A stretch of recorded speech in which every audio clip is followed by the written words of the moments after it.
The Second Amendment may be the single most mysterious part of the Constitution. It's an ungrammatical sentence. It refers to militias, which don't even exist anymore, and it's been the subject of an intense controversy. The Second Amendment has two parts. The first part talks about state militias. It says that state militias are a necessary part of national defense. And the second part refers to the right to keep and bear arms.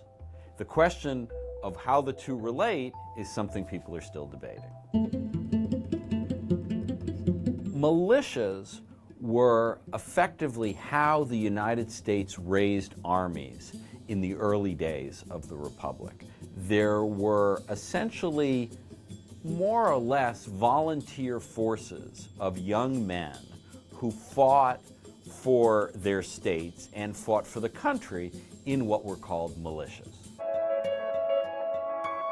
Starting about 20 years ago, a lot of conservatives, especially in the National Rifle Association, started to say, look, the Second Amendment has been misinterpreted by the courts. It is not just about state militias. It's about individuals' right to keep and bear arms. And the National Rifle Association, academics associated with it, other academics started writing and arguing for an individual right to keep and bear arms.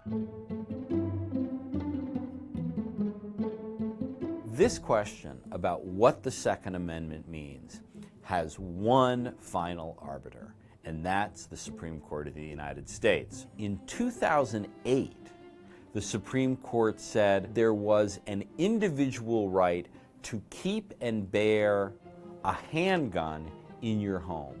Justice Scalia's opinion in the 2008 Heller case said also the government can regulate dangerous and unusual weapons.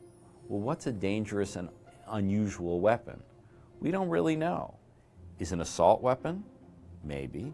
Is it tank? I think it's safe to say yes. I don't think the Supreme Court is going back at this point. The court is not going to make a 180-degree turn on the Second Amendment, but they could certainly confine the right to keep and bear arms.